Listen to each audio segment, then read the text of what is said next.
Hi, so I made this YouTube channel I think like 4 years ago. I don't really remember what the intention was of it, but I haven't used it in a long time. But basically, I've had a video that I've wanted to do for a really long time about how to cope with like severe MECFS and how to navigate that. And the reason I wanted to make it was because when I was in like the worst throes of this illness, it was like I was basically bedridden essentially, so I couldn't get out of bed to do anything. Like, it was severe brain fog. I had alarms set every like couple minutes to like even keep my thought train like correct. Like, I could barely walk from my bed to the bathroom. I could barely walk from my bed to the living room. I could barely walk from my bed to the refrigerator. It was really, really, really hard, and it's still hard to talk about the specifics of it. But I remember when I looked up like videos on how to deal with this kind of thing, like the most videos I got were like, oh, buy some vitamins, buy some supplements, and there was no like logistical thing on, how do you deal with being bedridden? Like, that's insane. Um, and like the way that the medical system is, they don't really recognize MECFS and other chronic illnesses as like severe illnesses, and the medical system, I mean, anyway, it has a lot of racist qualities and like bad care, especially in America. Especially just it's just fat phobic, ableist, classist, racist, like all of the above. And so there's a lot of reasons why you may not be believed or get the degree of care you need. And so you need to like have your own way to deal with it.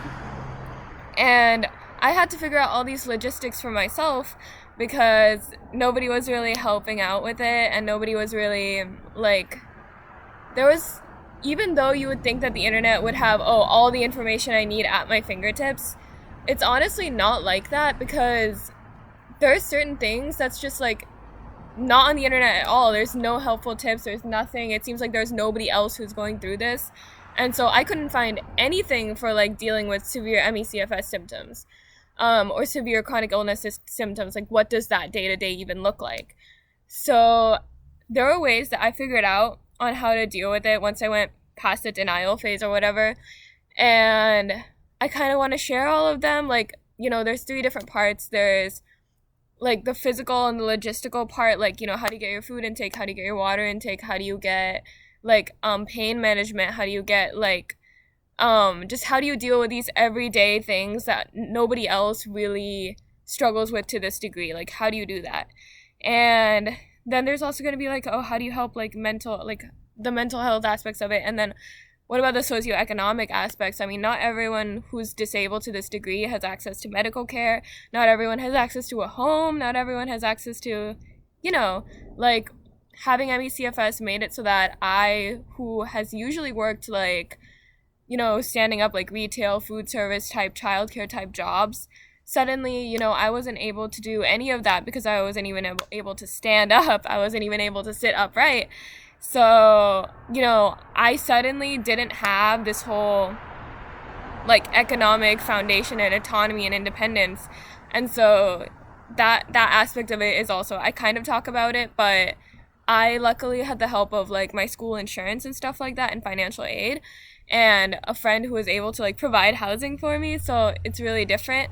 And I was also disabled during the pandemic when there was unemployment insurance. So because of all those factors, I don't know if I'll be that helpful with that aspect of things, because I had a bunch of support because of that was the time that I was so severely disabled.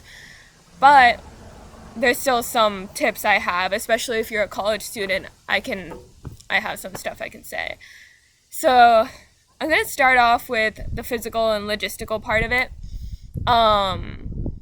So essentially, like, as I said, I was bedridden. I think it's really important, and I realized this as my illness progressed, that you need to maximize, like, make as much as you can out of the space next to your bed, because you're probably not going to be able to walk to the kitchen. Every time that I had to stand up to do something, like, I have to stand up to brush my teeth, I have to stand up to pick up this dish, I would be gaming out in my head, okay, what are all the things that I need to do that require standing up so that I can do all of them the next time I stand up? Because I didn't have the ability and the freedom to keep getting up every time something needed to be done. So every time that I garnered enough energy to be able to get up and do something, I had to make it so that it was perfectly gamed so that everything I needed to do was accomplished by getting up once. And so that's why I say you need to maximize the efficiency around your bed, because if you're essentially bedridden like I was, you will not have, like, you will need the space around your bed. You'll need to get your resources from your bed. And just to clarify, my official diagnosis is post-viral myalgic encephalomyelitis, but that also comes from me with POTS, so I had really severe tachycardia and dizziness and all that, dysautonomia. So that's the perspective that I'm speaking out of, and when I name symptoms like the symptoms that I developed, that's all in reference to those two illnesses. So that's what I officially have. I also had sudden onset tics. I don't know if that helps anyone to know that that's something I also dealt with, but it is, so I'm just going to throw that out there. But I don't really have as many coping strategies for that. So let's start with the physical and logistics. So let's start with food access, because for me that was the most difficult thing, not being able to get up and go to the kitchen, not being able to stand up and make food, not being able to stand up and wash dishes, not being able to stand up and wait for something to be heated up or microwaved even. So let's start with food access. So something I did for myself was I had this shelf that was right next to my bed. And on that shelf, I put a bunch of different food items, essentially. So what I would recommend, if you can, or if this is good for you, for me, I had things that were really high sugar snacks on that shelf. So I had like Oreos, I had candy, like I had a bunch of different cookies and stuff. Like that was because for me, for some reason, I don't know if that will be the same for you, I'm not giving any sort of medical advice, high sugar things really helped alleviate like severe dysautonomia symptoms. So Oreos are really good for that. Another thing that I had like goldfish, I had like those little Welch's gummies. I had all of those in a bin, like on that shelf, like everything in a bin. So I had all these little snacks. Another thing that I had was herbal tea. And I'll expand on that later. I had herbal tea, and then I had instant ramen, and I had like instant soups. There's like an instant pea soup that you can get from Safeway and like stuff like that. I had all that. And so you're probably wondering like, okay, but you need to get up and to make the tea. So how can you do that? So another thing I had paper cups, paper bowls, paper forks, spoons, and knives, all on that shelf as well. And I didn't have this, but I would really recommend that you get like some sort of instant kettle, or get the instant kettle and put it in your room, like an electric kettle. So you can have like hot water at any time, basically. Like I think that's probably ideal, because there are a lot of times when it's like, oh, I want some soup, I want some ramen, I want some tea, but it was really difficult to get up and go to the kitchen and heat up the water and pour it in and stuff like that. Every single action was like excruciatingly painful and excruciatingly difficult, because as you know with ME/CFS, at least the way I describe it, like there's extreme difficulty with your muscles contracting, like they don't really contract as well. So it's very difficult to get up. It's very difficult to hold yourself up. And alongside that, you're struggling with breathing, struggling with tachycardia, struggling with flu-like symptoms all the time. So any sort of getting up is difficult. So yeah, for that reason, I would recommend having like an electric kettle on that shelf itself, but it's okay if you can't. Anyway, so you have these paper cups, you have this electric kettle, you have this ramen. You can essentially make the ramen, the soups, the tea at any time if you have that kettle there. Another thing I would recommend that I didn't have, but one of my friends had, is like a really huge like water bottle, like a big like a huge gallon water bottle, basically, because you're not going to be able to keep getting up and refilling it. For me, I had roommates living at my home, and I had my partner living at my home, so they were able to do the refilling for me, and they were able to do a lot of these tasks for me. But if you don't have that, obviously it's going to be much more difficult, so I would really recommend, especially if you're living alone, to get one of those gallon water bottles and to fill up that kettle, like have a big kettle, so you have a lot of access to water, basically. And so then you're probably wondering after that, like, okay, if I heat up all those snacks, or if I use all those snacks, or reuse all those wrappers, it's really difficult for me to get to the trash can and throw all that stuff away. You know, my bed gets really messy. And I know, because especially like at the most severe parts of my illness, it was so hard because I kept feeling so dirty because it was so difficult to shower every day. It was so difficult to like clean up my space because it was so difficult to get up. So something that I did in that scenario was I had these little like push pins. I pushed them into the wall, and I got like little plastic bags and like put them like sort of under my bed on those push pins, and I use those as garbage bags. So every time I drank some tea, every time I used a packet, every time I like ate anything, the trash would go in those plastic bags. So that's really helpful because then you can like fill up like 1 or 2 or 3 plastic bags, and then eventually when you have the stamina to get up and clean, you can just take them all up at once and throw them in the garbage. So that was really helpful. Another thing I would recommend is definitely get those command hooks, those like attachable command hooks. You can get the plastic ones. There are also some nice looking like wood branch looking ones. It's just like, I don't know, an aesthetics thing, I guess. And get some drawstring bags. I already had some, or just get some backpacks. Just get some bag. And put the command hooks next to your bed, next to where you wake up, so you don't have to reach far. And essentially, I want you to like fill those bags with pain relief items and cleaning items. So I'll explain what I mean by that in a bit. Essentially, in one of those bags, I had pain relief items, and another one I had like sort of cleansing materials, because it was so difficult for me to be able to shower every day and stuff like that. And because of that, like, you know, I would feel really, really dirty. Like, I would be sweaty. Like, it was just so difficult because, like, even sitting upright was making my heartbeat race so fast, like, almost to 130. So I couldn't even sit up in the shower, and I definitely couldn't lie down in the shower. It was just really a struggle. So because of that, like, I had this bag full of cleaning supplies, and what I put in that was I had some micellar water. It's like water with a tiny bit of soap. I had cotton pads, so you know those little circular cotton pads, you can get them at Target.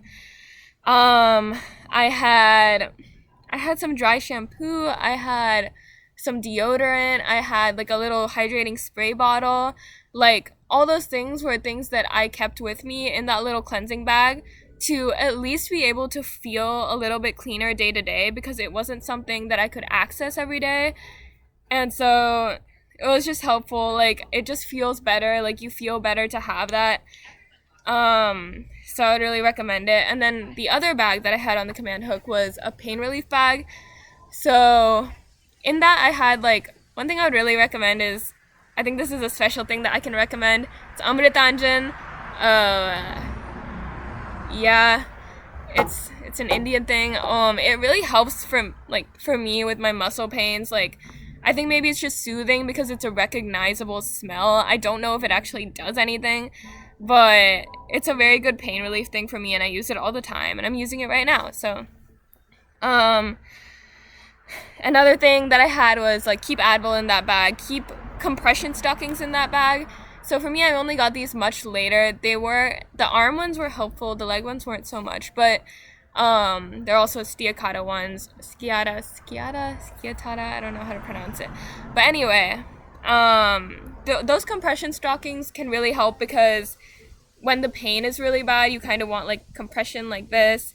And especially if you don't have anyone else around to like give you a massage or like, I don't know, you know, help you out like that, compression stockings are really good. I used to wear them like in the later forms of my illness. I was kind of able to go to work again, so I used to wear them to work.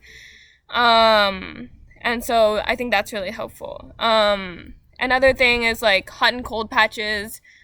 Those are kind of itchy for me, but they might be good for you. Like, getting hot and cold patches from Target, you can just slap them on. It helps with pain. I don't know, whatever else you kind of use regularly. Like, I think I had a thermometer in there because I had so many like hot flashes and stuff. So I was like measuring my temperature and stuff like that. So I had that in there. I had NyQuil in there. I had I had my like meds that I was taking at the time, and they're like, it was just easy access to medication and pain relief, so that was really good to have that right next to my bed on the command hook in a bag. Another thing, okay, so we talked about like snacks, like the snack aspect of food, but just for like every day, you know, food is so difficult and people don't realize, you know, how much their ability is tied to so many things like food access, shelter access, job access. Because for me, like, there was no way for me to access food. Like, I was like, I can't walk to a restaurant, I can't cook, I can't even walk to the grocery store, I can't walk anywhere. So what I did was I downloaded Instacart. I like, you know, that's pretty much what you could do. A lot of people downloaded Instacart during COVID. And I was like, okay, I'm gonna get my groceries delivered. I basically got a bunch of frozen food. That was pretty much all I could do because it's like, okay, I can microwave this food and I can eat it and it fills me. That's pretty much all I can do. But some other things that I would recommend is, one thing is like, one of the most severe points of my illness, like my, you know, like how all your muscles kind of go slack in ME sometimes. For me, my jaw muscles would go slack, so slack to the point where I couldn't even speak and I couldn't even chew. And so when it was that bad, what I did was, like, when I got Instacart, I also ordered like these little baby food pouches that had fruits and veggies in them, because it's like, okay, they're completely soft, you can just suck it out. So I was able to eat in that way. Another thing I got was, what was I gonna say? Another thing I got was, oh yeah, so, I realized that, especially when you have CFS, you can't, like, get up and you can't, like, cut vegetables, or you can't, like, construct a smoothie and then wash the blender and then all that. Like, you can't do that. So those baby food pouches are really good for fruit vegetable access. And another thing is, like, grated carrots. Like, I got baby carrots, but because of the TMJ, it was so hard to bite into and chew that it just didn't work for me. But I think chewing something has a lot of, like, good effects on the, I don't know. I read something that chewing is good for you. Being able to, like, chew fruits and vegetables is good for you. So if you have the TMJ type pain that I had, I would honestly recommend getting grated carrots because they're pretty soft. You can chew them a little bit, and like, carrots are really easy access. You don't have to do anything. You just kind of, the most you have to do is go to the fridge, grab the bag, and then take it back to your bed. So I could do that much. And that was helpful. Okay, and showering. So showering, of course, is very difficult. I couldn't, for about a year, which was when, last year was when the illness was the worst. For about a year, or at least half a year, I couldn't stand in the shower. So I sat down on the floor, and it didn't make me feel very good because it just felt dirty. Like, it didn't feel great. So basically, I would really recommend getting a showering mat or getting like a small stool or chair. I don't know. Just to make showering a little easier when you can't stand up while doing it. So that's one thing. And then another thing that I had was, I tried out acupuncture. I don't want to say that acupuncture necessarily like solves your problems or anything, because I don't know anything about that. And I don't know anything about medicine, but it did help me a little bit. Not a lot, but a little bit. So if that's something that's accessible to you, there are sometimes community acupuncture clinics. Maybe if you look up community acupuncture clinic near me, you could find something that's a rolling scale. And lastly, like, I didn't do this, but I kind of wish I did. And also my illness was so bad that a mobility aid wouldn't really have helped me at that time, but now it might. And that's, get a mobility aid if you have insurance, or if you have like a disability group nearby or something, and they like trade or sell wheelchairs for cheap. Definitely try to get a mobility aid. Don't be afraid of that. When I went to like, in like the sort of ending points of my illness, when I was able to go to school, I would bring a pillow with me to school because I wasn't able to sit on the chairs in the lecture hall because that would make my tachycardia go crazy. I could only lie down. So I would lie down in the back of the lecture hall with a pillow and that was how I got through school. So do what you need. Like, don't be ashamed, because basically, I mean, I know that's easier said than done, honestly, but like, just try to get as much help as you need in terms of the physical aspect. Okay, so we're gonna go to the mental things and the brain fog now. I think there's a concert near me. For me, what I had was like, okay, so with disability, like, a lot of your autonomy can be taken away, like, because you're like, okay, I can't even get up to go to the bathroom. Like, that's very, you're losing a lot of autonomy that way. Like, just mentally, you feel like you don't have control over your life, and that can be really difficult.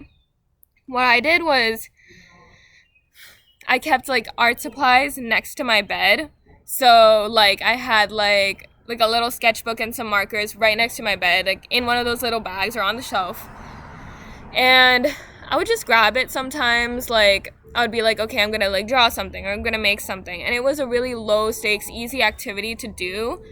And the creativity is really important to me. So it was just really helpful to be like, oh, I can still create something. I can still make something. And obviously, if it's, like, really severe, you may not be able to do that. For example, there were times when, like, my hands were too weak to even text or get up, so I couldn't do it at that time. But as it progressed, like, as time progressed, and as I was able, in the moments where I was able to make those movements, it was really helpful for me to have that nearby. So I would recommend it. Another thing is, I would recommend getting, like, some candles and some, like, soothing creams or whatever, because, I mean, honestly, at the end of the day, like, it's so debilitating, and really you just need some, like, sometimes you just need some of this kind of stuff to feel normal, or not to say that it isn't normal, but, like, just to feel grounded and feel like things are okay. Like, it's nice to, like, it was nice for me to, like, have candles and light them, or, like, have nice smelling things and moisturize with them. It was just, like, a soothing thing to do or be able to do. So that's just how I felt. Another thing in terms of mental stuff, so this is gonna, like, slide between if you have severe, moderate, or mild CFS, because I'm gonna talk a little bit about how I got through school and what kind of accommodations I got. Like, I had, like, a lot of recording devices to, like, record all my lectures. I had to get permission to record my lectures, and I recorded them because I couldn't always, like, process, like, because the pain was so bad, I couldn't always process what was happening in class. I couldn't always take notes. So I would record. I would have this app that recorded and also provided captions. Like, your school might have access to that. So I was in UC Berkeley, so they had access to that. So if you're in the UC system, they probably have that app in the accommodations feature. So that really helped me, because school was basically impossible. But, I mean, I got through it after a lot of support, and from a lot of support from a lot of people, and from accommodations and stuff like that. But that's just one of the things that helped. Another thing is, like, with brain fog, like, I don't think people understand, like, how severe it is. Like, basically every 2 minutes or 1 minute, I completely forgot what my plan for the next minute was.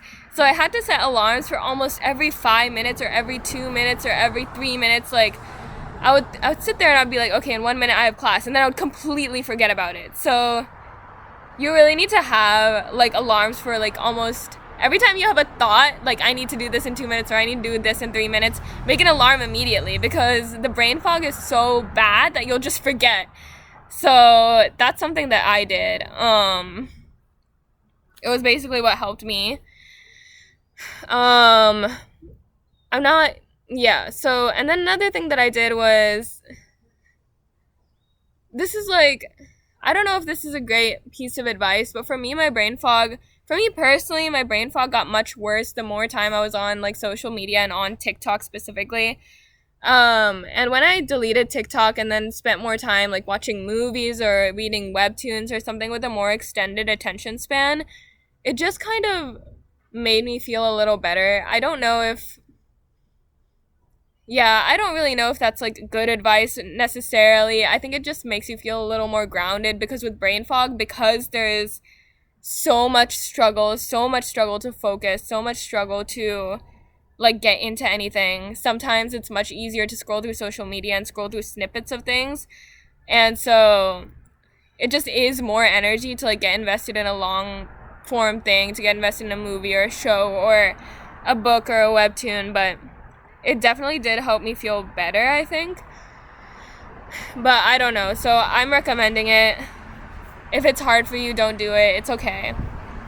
Another thing is, I would say that the only thing that really genuinely helped me get much better was being around friends and being around really good friends. Like, they really, really helped me. I don't think I would have gotten through if I didn't have really, really, really good friends around me. So, like, I don't want to say, like, get good friends or something, because you probably already have good friends, and this is probably stupid advice, but I just want to say it, like, those were the people who helped me survive. Those were the people who let me live rent-free somewhere and took off a major stressor, which is a huge part of this illness, like, having major stressors. And I really think that at the end of the day, that was what really, like, got me through the most severe aspects of it. So I just wanted to say that, like, it's good to, like, stay really connected with friends, even if you don't have the ability to go out with them or, like, do events with them per se. Definitely keep messaging them. Definitely stay close to them in any way you can, because, like, it's really helpful. It's really helpful to have close friendships during this time. So, yeah, I don't know if that's helpful, but I just wanted to say that. And another thing I would say is joining disability groups, disability support groups in your school. If your friends, like, if you don't really have people around you who are understanding, like, maybe this might be a good place to find some. Like, disability support groups exist on Facebook. They might exist at your school if you're a college student. They might exist, like, I don't know, in your city, in your community, whatever. There are a lot of groups in the Bay Area. So that's what I know about. There might not be as many in other regions, but at least on social media, like, getting close to disabled people is really helpful, I think, because they get it. And I think the last thing for the mental aspect of it is a lot of ME/CFS is just, at least for me, much, much, much worsened when there's, like, a huge stressor overhead. So really trying to, like, the sun is in my eyes. Really trying to get rid of, like, really enormous stressors. Like, say you're enrolled in school and it's an enormous stressor. I would really recommend, like, dropping out, taking a couple of years or something. Like, enormous stressors made my illness much worse and triggered relapses into into PEMS, post-exertional malaise.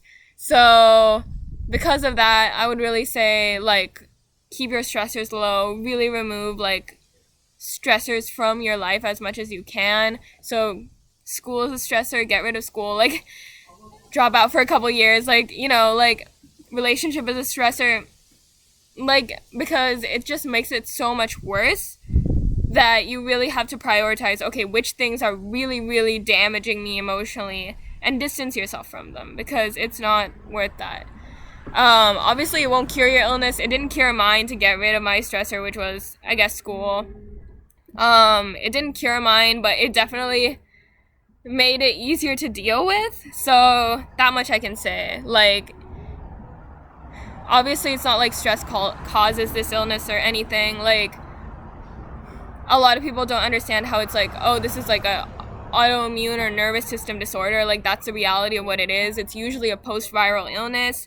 But there's very little research done on that, so a lot of people will say, oh, it's just stress, and if you get rid of stress, then you'll be completely okay. It's not like that. It's not like that at all, but it will make it a little easier, just in general in life, to not have as many stressors. So that's the thing. The last thing I'm going to say is, like, sort of structural support. Like, I would say, for me, because I had zero income while I was on while I had ME/CFS, I was able to get on EBT. I know that if you're in California, like if you have like zero income, you should be able to get on EBT. EBT will help you buy groceries. You can use that, like the SNAP benefits card, to buy groceries and stuff like that. Another thing is, try really hard to, and this is gonna sound, I mean, like, I basically knew I had ME/CFS within, like, I think a couple months of having it. I was like, okay, I have ME/CFS. But nobody was helping me or believing me because I didn't have an official documentation of the diagnosis. So I would say if you have access to healthcare and you have access to a good support system, then I would really say try as much as you can to get the official documentation of the diagnosis. Because, okay, I had like, and it's hard, like it's very hard, which is why I say if you have a support system, if you have access to medical care, only then. Because I remember that I had a doctor be like, oh, it's just because you're iron deficient, or oh, it's just because you're gaining weight or you're losing weight or something, or like, and I was gaining weight at the time, and she was like, oh no, it's because you're losing weight. And then I showed her my chart. I was like, actually, I'm gaining weight, and she just had nothing to say. So there were a lot of doctors that dismissed me in that way, 3 or 4 of them. I went through, I think, 2 or 3 doctors before I got to the one who gave me the official documentation for the diagnosis. And was like, yeah, okay, I see you have ME/CFS. And she did all the tests and everything. And that she was the only doctor who did all those tests. So I would really recommend, like, this was through, like, the SHIP insurance. Like, I mean, in UCs, like, we have that program, but I don't know how it is with, like, other insurance, or if you're on Medi-Cal, or if you're on or whatever insurance you're on. I don't know how difficult it is. I would definitely recommend, this doctor who diagnosed me was an autoimmune or immune specialist, and I think that was part of the reason why she was able to recognize, oh, this is a post-viral illness, most likely, and that's why I got diagnosed with it. So I would really recommend, especially if you have like long COVID type ME/CFS or something like that, like I would really recommend like looking for an autoimmune specialist specifically, so you don't have to explain yourself as much. They'll probably be able to recognize, oh yeah, this is a post-viral illness. So that's just some tips for getting the official documentation. Again, it's really difficult without a support system. I definitely know that. And like, I'm not saying that you have to get an official documentation. I'm just saying that it's really helpful to have it, so you can get future accommodations and jobs in schools and stuff like that. The last thing, for at least on campus, like if you're a college student, sign up for like whatever the mobility services is at your campus. Usually they have those little cars that like take disabled people around. I signed up for that in UC Berkeley. It's called the Loop. In other schools, I don't know what it's called. But definitely ask for that, because I wouldn't have been able to walk around campus in that last couple months if it weren't for the Loop system. I still wasn't able to walk around, so I needed that. I just realized that I forgot to say that if you do get diagnosed with like low levels of some vitamin, like while you're in the process of getting this documentation, do take that stuff. Like, I mean, still take that vitamin. Like, it will still help you. Because you are still deficient in it. It won't cure your illness in the same way that getting rid of a stressor won't cure your illness, because that's just not how it works. It's not that simple. But it will, like, help because you are deficient in that. And it is bad to have stressors. So that's the kind of thing that it is. And yeah, I think that's about it. I really hope that I got across by telling this video, like, or by going through this video, like, not only, like, how I coped with it, and not only how I coped with severe ME/CFS, but the degree of thinking and, like, change of lifestyle and the degree of impact, like, severe disability can have, even moderate disability too, like, just disability in general. Like, it's really debilitating, and this kind of stuff can help even if you have like severe depression or like severe like another chronic illness. I don't know, like maybe like EDS or something like that. Like, it can probably help for a lot of things. And just in general, I think that I was definitely trying to get across not only like how scary it is and how difficult it is to like plan your days and plan your life around having a disability, but just also like how I went through that day to day, like how I was able, or not able, but how I was coping with it, how I was like forming my life in a way that made sense around it. Like, it's not really like, not everyone can like cope with.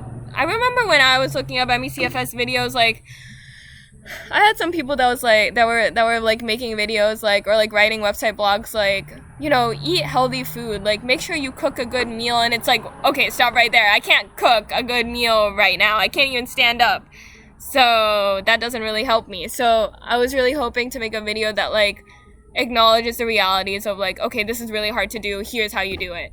And you know, especially if you're like unhoused, if you don't have a bed, if you don't have medical insurance, if you don't have a support system, imagine how much worse all this stuff would be to deal with, because you don't even have like the basics of like, okay, this is your place to live, this is what you do with that space. Like that's, and like when you can't have a job, like when you can't, you know, like go to school, for example, you can't go on campus, you can't move around, you can't sit upright.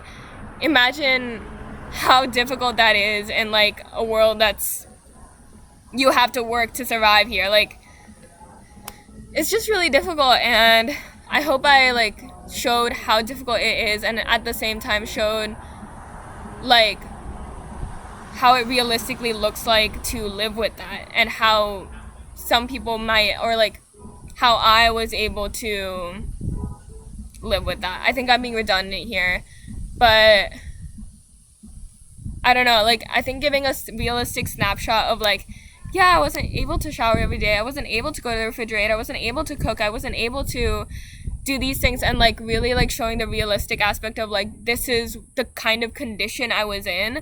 Like I wasn't able to chew, I wasn't able to talk sometimes, I had to eat like baby food from a packet to get fruits and vegetables. Like I think to show the actual severity of it and the actual extent to which ME/CFS can go is just helpful in general, because there's not much knowledge around it. People don't know that it can get this severe.